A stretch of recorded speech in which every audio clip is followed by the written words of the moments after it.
Hello, everyone.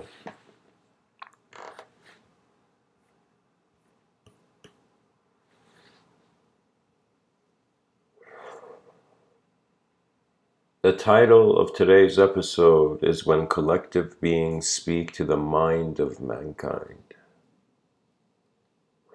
At first, I said the title how it naturally came to me at first was When Collective Beings Speak to the Mind of Man.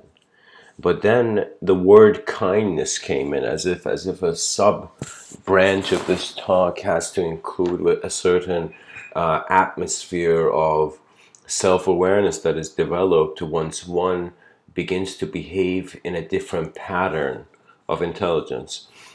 And there's two ways that a pattern of intelligence can change. It must either be, in some sense, it must either expand externally, or in some sense, it must either expand externally in engineering, or it must be reverse engineered. So in some sense, when a question comes to the person, Einstein has this very nice quote where he says something like, you can't solve a problem at the same level of consciousness that you created it, as if a suggestion that you are required as a person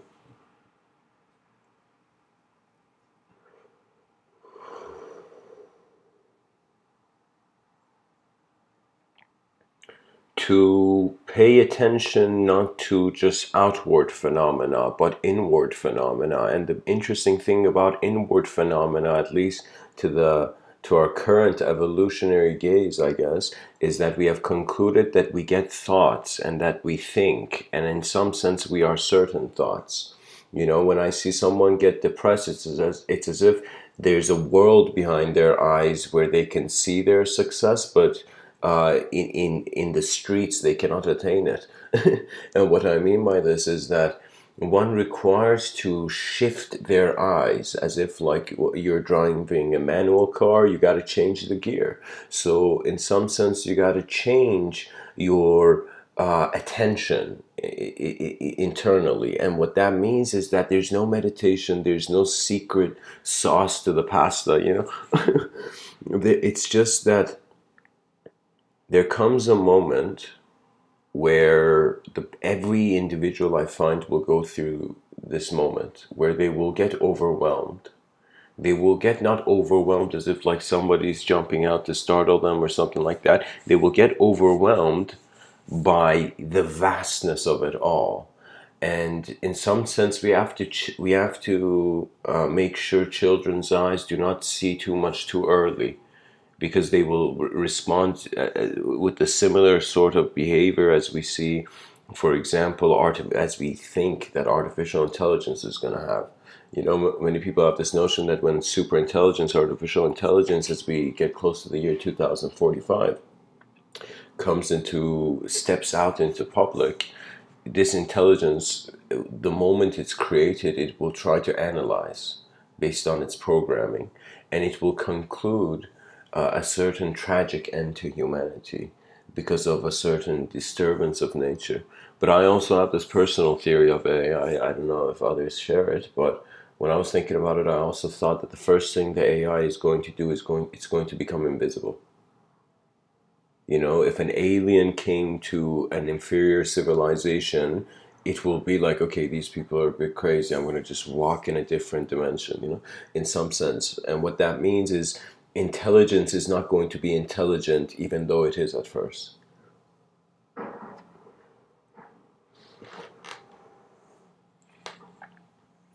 So, in some sense, a child that gets exposed to too much overwhelmment will have to make a decision either to go internal or external, because there is an emotional imbalance. This is why you must treat children's minds like temples. Do you know? And what I mean by that is you must make sure that the ears of the child are in some sense preserved by the decency of the energy around it, which in some sense is, for example, the parents of the child. you know any person who says they don't respect kids doesn't have a good memory. You know, because when I was a kid, I felt disrespected by not my own curiosity to see things ahead, but also a sort of disrespect for life just slowly showing me that it's not all just like a, you know, happy go right kind of place. You know, it's one of those things that life has a certain balance based on how your mind contains it. I think this is one of the best ways I can share this view, that you are sculpting your identity out of a dynamic changing universe. You're taking snapshots of self-value, and I think anytime a person gets a thought, there is probably like a thought about themselves, there's probably some sort of chemical like dopamine release, or maybe, you know, or if you have bad thoughts, I guess it's cortisol. But the whole idea is this, that there needs to be an attention to how a human being is existing. And it's attention, the attention that our species needs to pay to this question, to this idea, is at such a level where it is not validating or invalidating internal realities and external realities. Because as long as there's uncertainty, you can't be too quick to decide. And in some sense, we have to allow creativity to reimagine the world over and over again. That's kind of like nature. You know, it is novelty is change's introduction of what is to come. That's the new. That's the experience of the new. And there's the oceans of people seeking sorts of enlightenment around the world that they fail to realize that their success is not based on a dependence on an external reality. It is an innate knowing, and that's the beautiful aspect of a human being's nature, where the truth is a certain connection to how nature has behaved all along. We kind of snap out of our realms of individual objectification, and we just stand as collective subjects, stand as the intelligence of our species, as the intelligence of our world and universal sector. And in some sense, what this means is not some blind romance with an inner paradise. It means that we realize our greatest ability is to be present before it all happens. You know, don't think that just because I speak about these concepts of a sort of inner, sort of eternal observer within and all this stuff. Even though I say this, I mean, I am conscious of death. I have contemplated mortality, and I have realized for the longest time my survival was me trying to escape the death of my personality. But it is only through death where, in some sense, a new life can be witnessed. As if you have so much furniture in your room, you know, you got to take some of the furniture out, and oh my god, you have created space. And it's not that you have created space, you have allowed space. So our attention is kind of in a room of abstraction, let's say, where your imagination lives, and there is so many different designs just placed in this room. And what I mean by this is not some like, you know, like, you know, kind of reward based visualization. What I'm telling you is that I realize as a person that the relationship I have with the world is based on the relationship I have with my mind. And when I come to look at the relationship of my mind, if I am limited to only sensory information, then I cannot see beyond those forms, as if my life has formed based on the beliefs that I have in some sense allowed in this abstract room. And I have this consideration that intelligence has two sides. You know, and it's as if they're the same coin, as if there's one existence, but it has two ways of displaying itself. As if in one manner it is empty, it is meaningless, there is nothing needed before anything. You know, there's one that kind of state, and then there is all this design where at some point in my poetry I would write like something like godlike spheres, you know, and there is a certain geometric brilliance to cosmic structure. That is, in some sense, has become like pretty much astronomy and just playfully astrology. So, so what I'm telling you is that your relationship with your mind is actually not a relationship with a thing. The mind is not some tangible thing. The mind is just a presence of attention in a moment that has considered itself to notice itself separate from the world, but also everywhere, alongside everything, standing.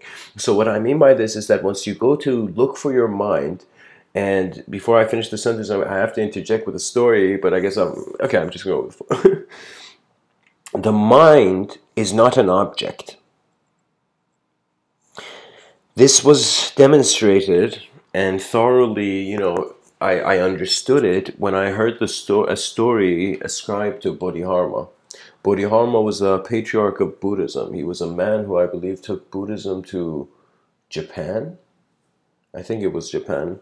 And Bodhidharma, this man who was inspired by yogic life, in some sense, Buddhic life, he came to Japan, and I guess what happens is an emperor meets him. The emperor says, "Hey, Bodhidharma, I've built statues and lots of books and everything I've given to the community. Where's the merit? Tell me, what am I getting? How Buddhic am I right now? And Bodhidharma looks at this emperor, like this king of the kingdom, and he says, all you have done is foolishness. And he is irritated. He is not irritated by the response of the man, but the blindness of the man. By the blindness of that being. Because the blindness is self-imposed. This is why, in some sense, Christ understood. And of course, I might be making an overstatement here. I might be speaking out of place. So forgive me, but this is a thought I would like to follow. That in some sense, Christ said, forgive them, for they do not see what they're doing. Something of this sort. And which it means as if like the greatest tragedy is if there never was a war, but the wars were in the minds of men, and they could have all in an instant just be gone. Just like how you give a little kid, you take a toy of a little kid, the kid starts crying, you give the toy back, suddenly the kid just totally forgets about everything and is just super happy instantaneously. We lose that ability. And of course, this is an ability that politicians require. And it is very complex, because history is not something you can change overnight. History is one of those things that is a vast progression. It is as if our greatest efforts, is just like one tiny movement of this vast, this colossal, intelligent expansion of what is human history. So pretty much Bodhidharma, what happens is he calls the king foolish, goes outside of the palace, sits there, starts meditating by looking at the wall. And after some long time, people hear Bodhidharma's in the streets, Bodhidharma's in his meditation. One night, one misty night, suddenly Bodhidharma notices there's some person there. Some person has come to him, and it's this man, where he's kind of bewildered or something like this, And of course, but Bodhidharma is in his meditation, but the whole notion is that this guy comes up to Bodhidharma. He comes up to Bodhidharma and he says, Bodhidharma, you need to help me. Like he's asking for help, as if this man doesn't just have, daily problems. He has an existential problem. He has a problem in how existence is approaching him. And so he goes to Bodhidharma and he says, Bodhidharma, he tries to get Bodhidharma's attention, and Bodhidharma is just in some unique state of concentration, so he doesn't acknowledge the guy. The guy, his mind is so restless that he just cuts his hand, and he puts it like in his other hand, and he looks at Bodhidharma and he's like, listen, I am 100% loyal to you, but you need to help me, because my issue is not it's not a physical issue, it's an issue with my mind. And so Bodhidharma eventually grants the man, his attention. And he says, okay, what is it? What's your problem? And that guy who came to Bodhidharma, this enlightened sage, he says that I cannot sleep at night. My mind is restless. Bodhidharma, please help me. My mind is restless. I can't sleep. The guy's like freaking out, And so Bodhidharma, as if just becomes very serious for a second, and he says, okay, bring your mind here in front of me and I'll pacify for you. Sorry, the exact sentence the guy says is, Bodhidharma, please pacify my mind. Something like this. So Bodhidharma says, bring your mind here and I will pacify for you. Bring it in front of me. Bring it right here in front of me and I'll pacify for you. And this man, for the first time in its life, it's as if it's occurring to him, wait a minute. I can't find the mind. I cannot localize the mind. I cannot find the person who feels miserable, depressed, and all this stuff. Something like that. And so this man suddenly looks at Bodhidharma in this shock and he says, I can't find it. I can't find my mind. And Bodhidharma looks at the man and says, there, your mind is pacified. And it is said that that guy who came up to Bodhidharma, it's as if like he forgets that his hand's been just cut off by ignorance. You know, he just realizes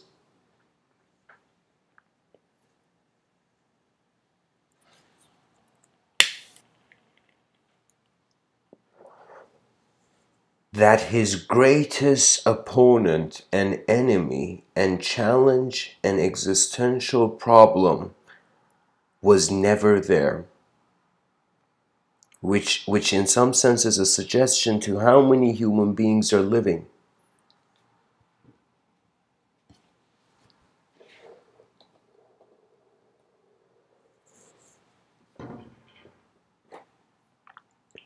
With self-created confusions.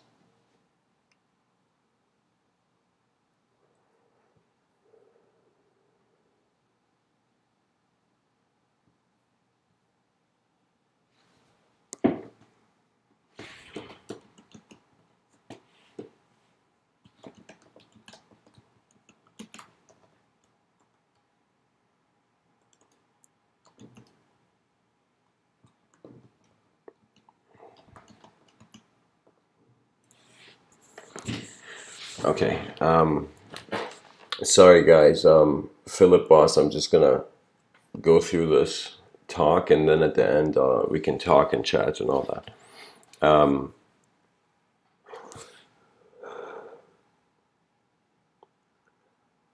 The non-existence of the mind is a state of being where an individual personality fades and in some sense melts into a collective being, which means you as an individual your whole life thinking that you had to just be you, you had to just live only, let's say you have obsessed over yourself your whole life.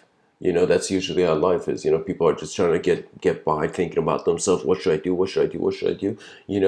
And in that process, they lose a sense of how they have always naturally been.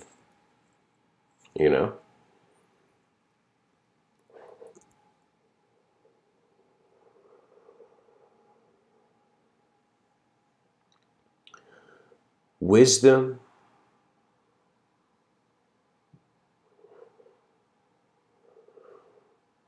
is how experience has taken the steering wheel of manifestation rather than ideology. You see, human beings have always been fascinated with being immortal in some sense. And what that means is that in our minds, because we can conceive a future, we can also gain the desire of a future image before that having coming here. That means a person can look at, let's say, a Ferrari and be like, oh my God, I want a Ferrari. And the person in that moment doesn't have it, but in his mind, he has managed to make that object real enough for himself to want it.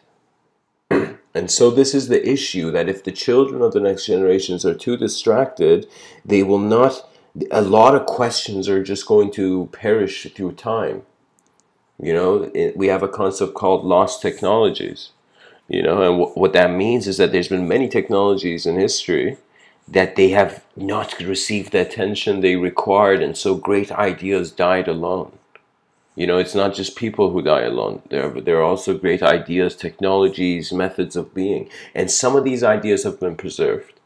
And so my relationship with the past is like an artist that appreciates every effort to create some sort of artwork. That means history for me is not a mistake, and it is not a failure.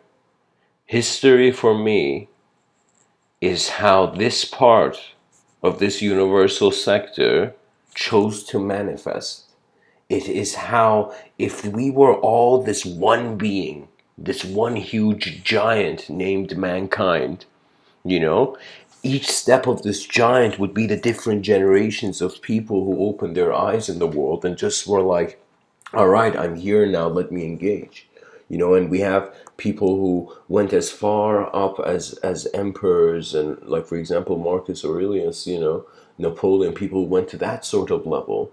And we have people who, instead of wanting to become the king of a material universe, began becoming curious about the king of an inner universe, which in some sense was this ancient concept of enlightenment. But you mustn't see enlightenment as just some abstract X factor, you know, in a mathematical equation. Enlightenment is how you realize the light in your eyes is being your existence. It is being your existence. Your senses are mirrors of reality. They are not you. They are the mirror. They are reflecting how there is the human being's intelligence is rooted within a collective.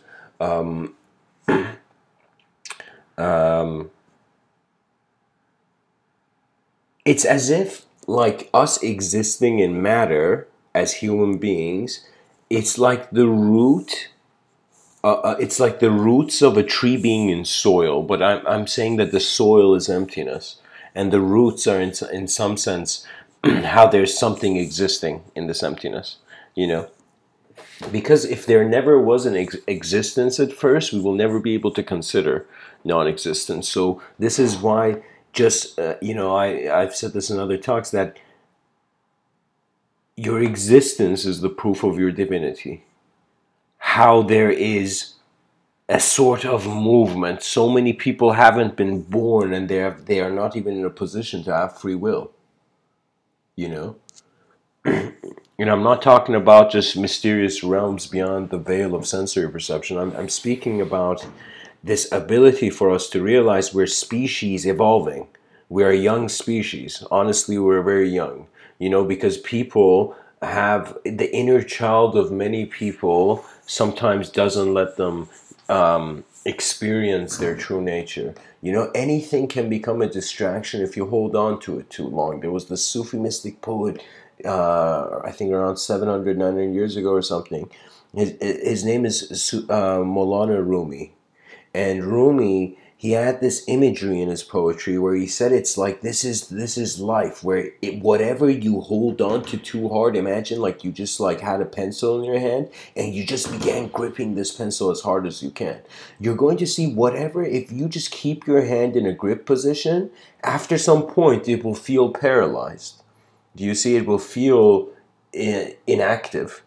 Do you see? And same thing, if you just stretch your fingers out, and trying to just like open your palm in some sense to like max out the openness of your palm, you're going to see it's like the muscle has to be in a certain rhythmic progression, in a rhythmic journey. So my whole inspiration for this talk, I guess, is in some sense that I'm noticing that we are an individually oriented society. The most important thing is the individual, is the freedom of the individual. And so based on that mentality, it becomes super complex for children to even consider collective realities. You know, it's as if like if you have fear, you will not live for anything other than yourself. That's the issue. That's the issue. That our minds are collective. Behind our eyes, we are all the same stillness, the same silent presence. Attention is the god of thought. Thought is the master of belief. how you even consider the first axioms of what a thought is, And so, in some sense, we have created let's say it like this, that we have created a version of the world behind our eyes, and that world is moving at times at faster speeds.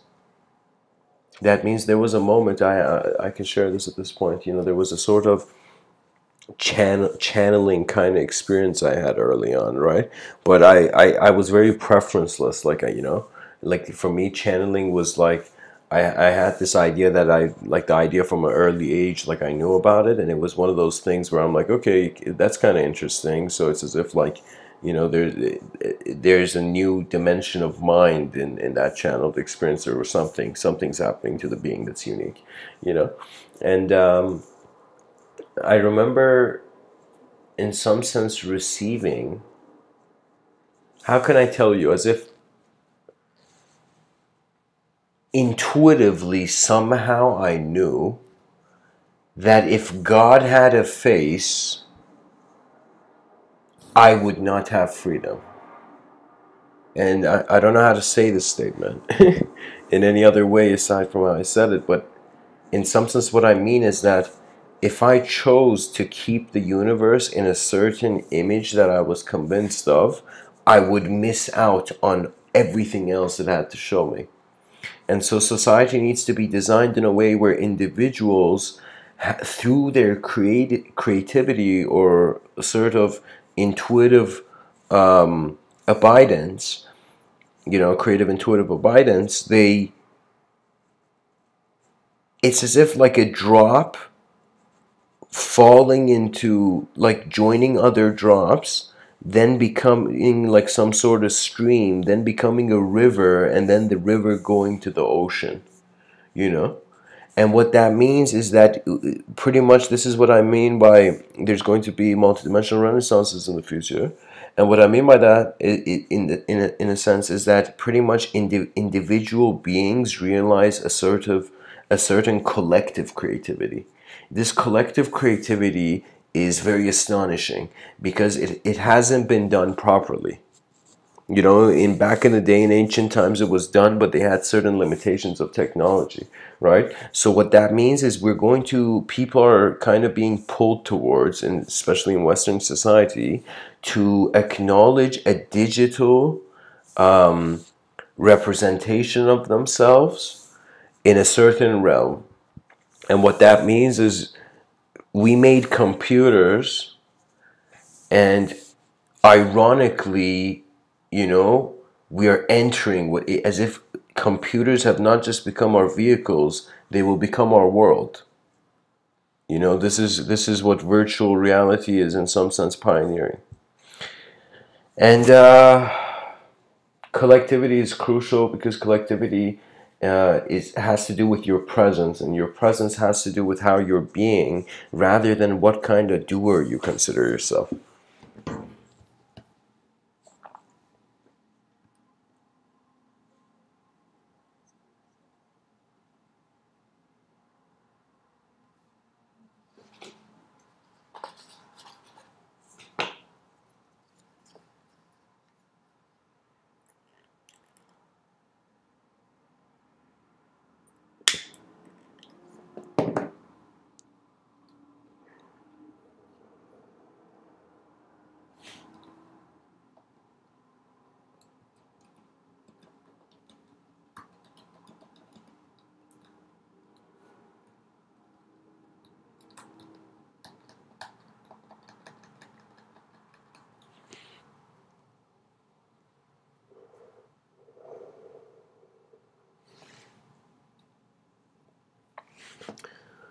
Patience is a secret pathway to a sort of eternal remembrance.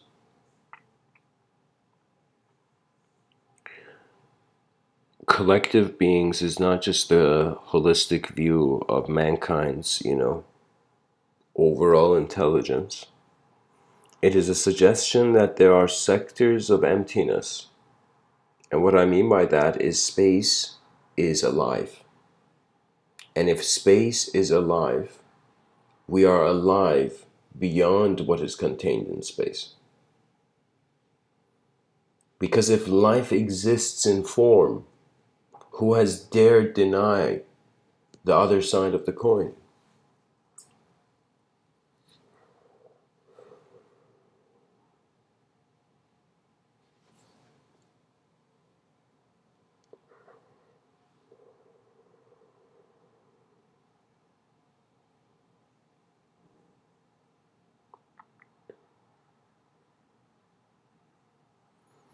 Patience is the secret, life is the road, the journey is the home,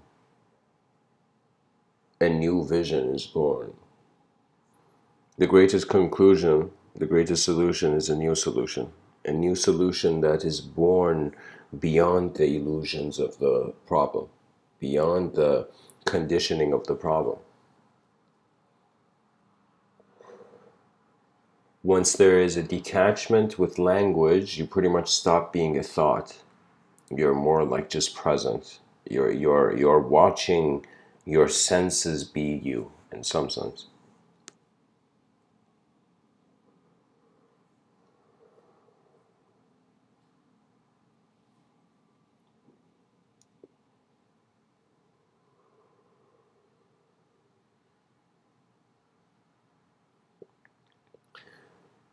Reality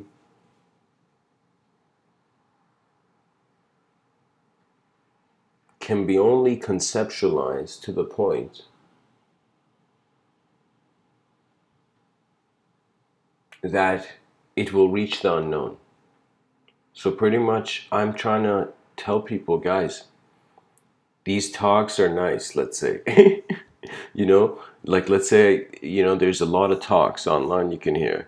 But I'm trying to say that you gotta consider the dimension within, and you got to understand the dimension within is being framed by your assumptions, and your assumptions are being in some sense framed by your universal view, and your universal view is being framed by the earliest memory of your identity, and the earliest memory of your identity is just a spontaneous moment of attention that is attributeless. In that attributeless spontaneous moment of attention, you will in some sense just be.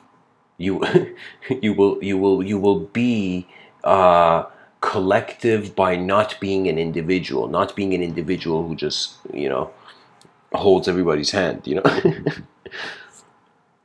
So anyways, I guess that's how far this talk may go for tonight. But I'm gonna share one more thing. I during this channeling kind of phase I went in, I was following synchronicities and whatnot. I came to this moment where I felt there was an energetic presence, like aside from me, I have been familiar with myself from the beginning of my life, just as every other person has. But it's just that I was in Florida at the time, visiting someone, and while I was in Florida, I felt like in the room I was in, as if there was something there, but it did not have a shape. It kind of felt as if like it felt like a sense of self I had forgotten, but energetically you were recovering. So anyways, what I mean by that is that I wrote a book. I wrote a book in a week where it was like I was just recording nonstop and just like watching my fingers move. And so in that book, I mean, of course, that book is not well written. I mean, I wouldn't recommend for you to. I mean, take a look at it if you like, but it's not. I decided not to change it based on the first way I wrote it. That could either be a good thing or a bad thing. But the whole notion was that that book was saying that sectors of space have a collective intelligence, there are collective beings, which is an implication to a certain soul of a galaxy. And if we can consider a soul to an individual idea as small as ourselves, why could not we see the vastness of, as if like this beam of intelligence of existence, it's beaming through not just people, it is beaming through all.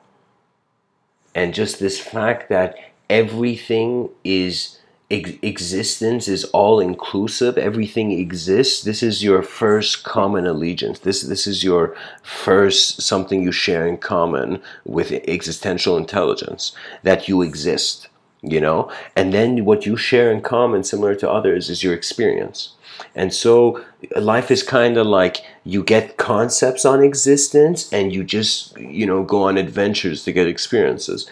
But these two will at some point, these two different worlds, the inner realm and the external realm, they will merge. They will merge through a sense of remembrance by looking at the future. You know, by realizing you're mortal, you open up a question of an unknown possibility. This opening of a question of an unknown possibility makes the person feel like a fool. So you go into this state of feeling like an honest fool, and that the world has its own program and karma, and you're just too simple to do anything complex. You go into the state. This is, in some sense, the state of preferencelessness. And so what it means is it's not like you saying, okay, I'm not going to have a preference. It's one of those things where you just realize the vastness of the scale of the cosmos makes our preference meaningless. It's as if like an ant can move to, you know, a bit higher on the anthill, and all the other ants can say, oh my God, this ant is holy or divine or whatnot. But it is only when there is a unique guiding intelligence which has nothing to do with thought, and the ancient Greeks and Athenians kind of considered it as the logos, and the logos was in some sense how all beings are within the mind of the planet. Not just the planet, everything, like just where we are, you know? And so the mind of the planet, in some sense, could for the first time have a relationship with itself as an individual. You know, we are as if like the different fingers of the universe typing different things, you know?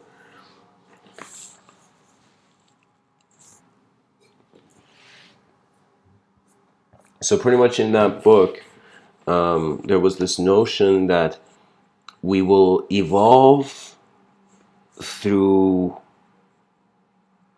language by first shifting our verbal structures into geometric patterns, which become in some sort of become like, you know, just bear with me as I'm getting through this, you know, they become a sort of container. So where you have a geometrical self, but nobody tells you this. Your geometrical self is how your energy is perceived in a certain way, as having a certain connectivity to other sorts of energy, you know. And once you just, how can I tell you, you only need to think about life until you remember your true nature. Then you realize a sort of detachment from thought, a detachment from emotion, and in that selflessness, it's not that you see God, it's not that you become enlightened, you just begin to see the pure expression of the world. You become that person who can, in some sense, not get stuck into their past self or their future self, but to accept that by having the world as an unknown force, knowledge can never be limited. By a sort of self-awareness, you tap into an eternal movement. And this eternal, I say eternal, but it's in some sense internal, and as eternal as consciousness is perceiving, you know. Shri Nisargadatta Maharaj has this very interesting quote. Shri Nisargadatta Maharaj was this Indian cigarette salesman, believe it or not, who just became like the wisest man ever. You know, he became self-realized, as some have claimed. And so Shri Nisargadatta Maharaj has this quote where he says, when I see that I am everything, he says, when I see that I am nothing, that is wisdom. When I see that I am everything, that is love. And between these two, my life moves. As if this person has, in some sense, walked much further than an individual existence, and in some sense is becoming qualities of the universe, which is closer to the cause. That means the effect of anything always has some quality that suggests how the cause pushed it into place, you know? And so,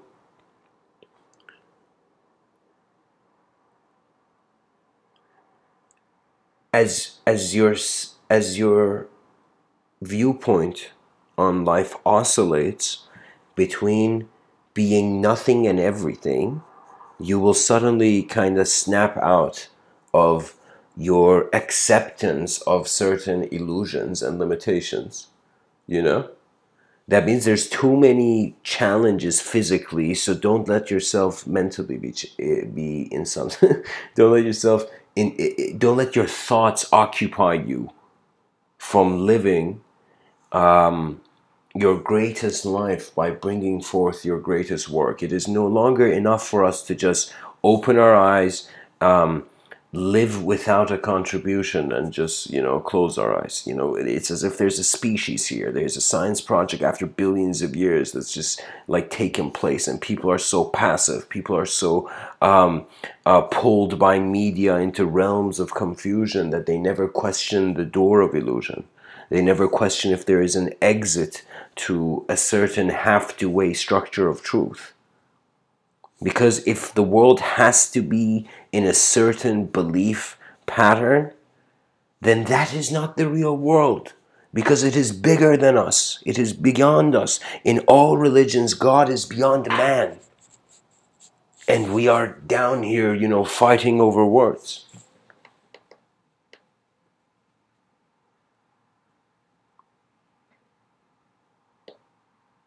Seldom this is said, but you have one lifetime to be alive. And our species is going from experiencing individual life to experiencing collective life. And soon collective minds, whether technologically induced or naturally remembered. Anyways, thanks for listening. I've decided to kind of have a Q&A kind of thing at the end of this, just to hear the thoughts of anybody who's listening or anything they feel like sharing. So the microphone is, anyone who's there can ask.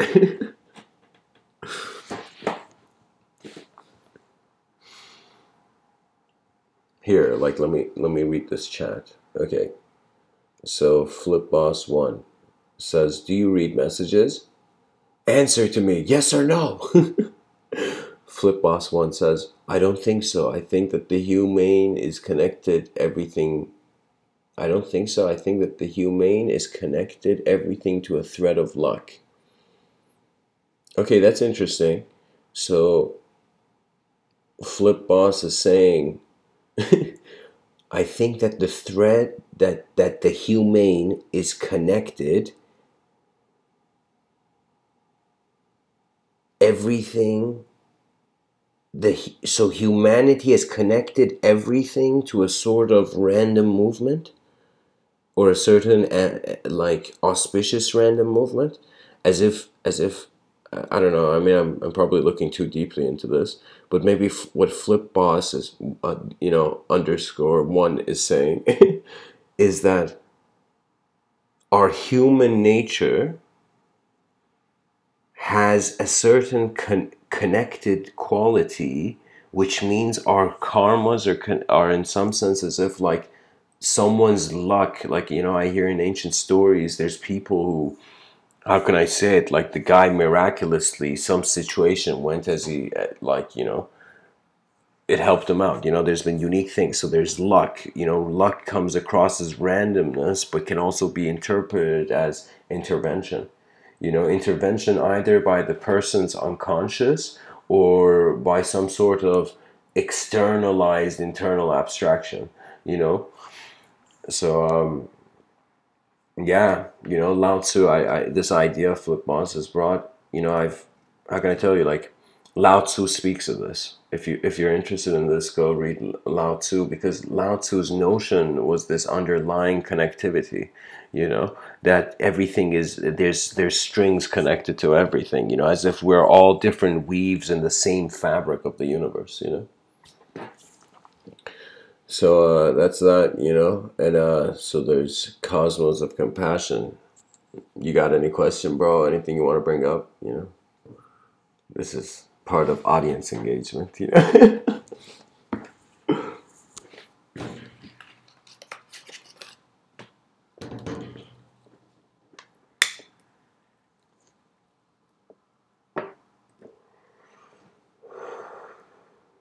know what, guys? I'll just share a story before I end off, unless anybody wants to write something. You know, a very profound story is this ancient story of the scorpion. And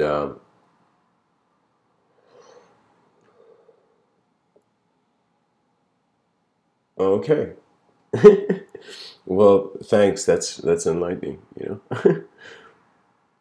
um, I believe I spoke to you before. Uh, how is your cat? In some sense, like, how are you handling that situation? Is it better? You feeling better?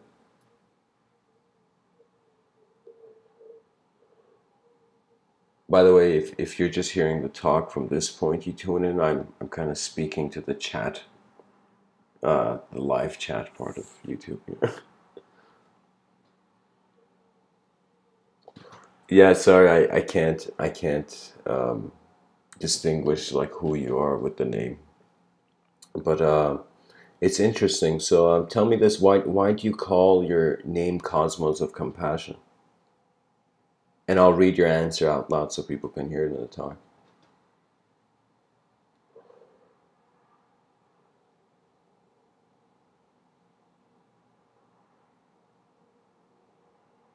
Do you find compassion a sort of quality, like a certain necessity? Like the cosmos needs to all be compassionate, like all beings need to be compassionate? Do you have that sort of idea?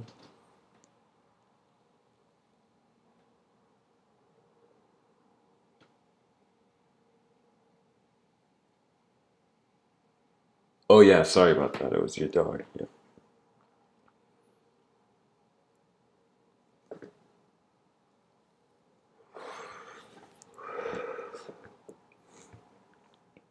Yeah, there's Plato has this very nice quote which always makes me think about, the concept of transition and death, and in a unique light. He says time is the moving image of eternity. And so when we wonder where time is occurring and if time dies, we realize in our individual sense of being, our physical, kind of form, it dies to time. Time conquers us. Time is like the greatest conqueror. To a point where I wanted to write this novel called A Conqueror Named Time. And uh, the idea is like there's some part of you witnessing time, witnessing space, and it cannot be what it's witnessing. That is an ancient thought. You know, so you know that's how far I can say.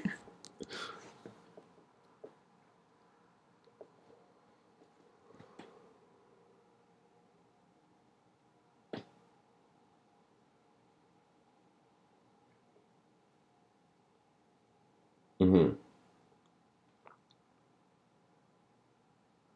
Okay, very nice. So I'm just going to read your answer. I feel like probably the biggest lessons in my life had to do with compassion. I feel everything so deeply. And also to me, I guess you're saying here, it's like a memento. Oh, very nice. I agree. I agree. So I'm just going to read your answer again. So you say also compassion means to suffer together, basically. Right. But we have to consider how much of the suffering can be understood. For example, like when a friend goes through a hard time, a close friend of mine, for example, when she was younger, she went through a tragic experience. She was assaulted by someone, you know. in a and it's kind of like, yeah, exactly, it's a sort of you kind of like have, you can feel the pain as much as you can refer to it, but at the same time you can feel your friend being sad or something bothering them, right? So I guess there is this innate sense of, I guess, beingness. Yeah, yeah, empathy, understanding, yeah. Yeah, yeah, there's this sort of innate sort of beingness that just by how we can observe someone is, we can have emotions develop in us, you know? And these emotions come out of kind of a generosity to our younger self. For example, somebody who, for example, went through a tough time, it might be easier for him to help someone, like, give spare change to people, for example, I've seen people like that, and it's one of those things where, how can I tell you? It's as if you are not per se helping that person, on the street. You are helping your younger self, which you have seen a resemblance in that person. You have seen some sort of behavior that has tapped into an emotion that you refer to. So in some sense, I don't want to overanalyze it too much, because there's this ancient dervish kind of Sufi saying. Uh, what was the saying? This dervish Sufi saying where it said, if you just try to intellectualize everything, you know, you in some sense are trying to hit a dead donkey, trying to make it go faster, you know. Oh wow. Okay, so I had no idea. I thought, okay, memento mori in French means be mindful of death mortality. Yeah, yeah, yeah, yeah. That's thanks for sharing that. Yeah, mindfulness is in some sense the key to creativity.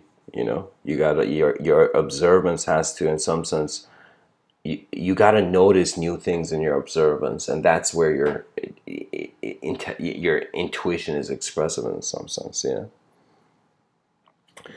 So, dear Cosmos, the compassion. It's almost 6 a.m. here. I'm just gonna finish off the story, and hopefully, if there's anything, just share in the comments, and I'll get back to you.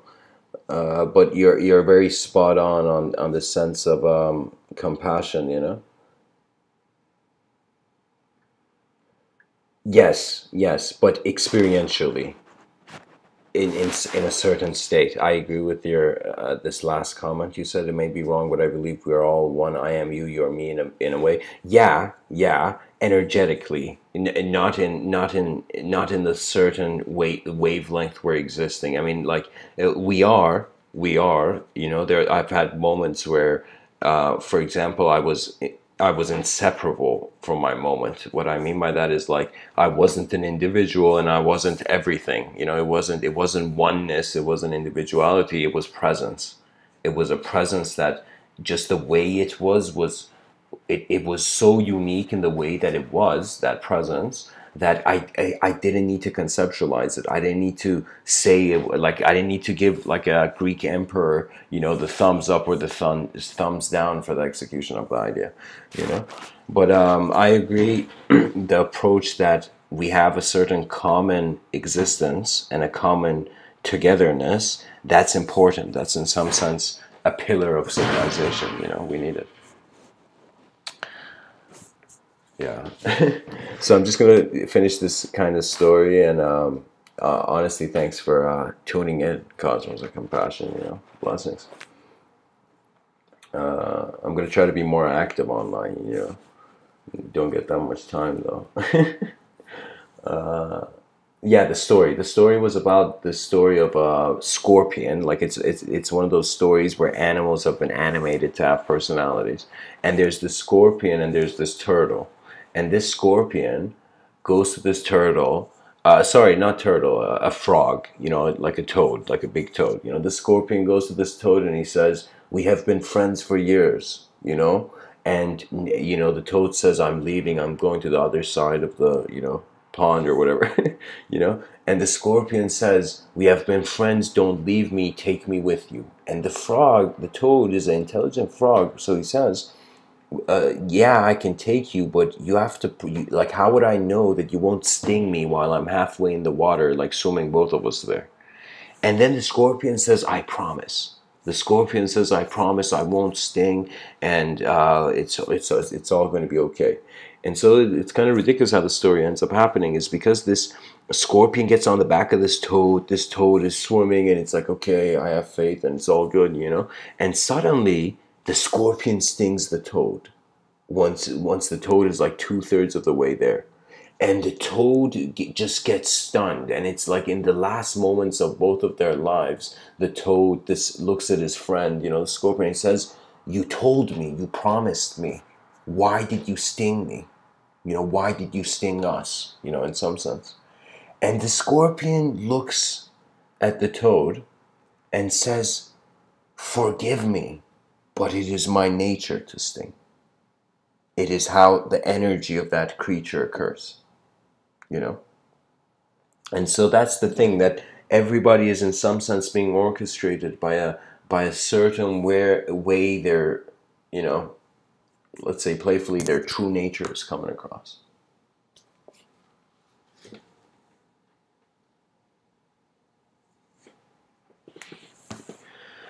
Yeah, and that's the story of the scorpion and the frog, you know, the toad.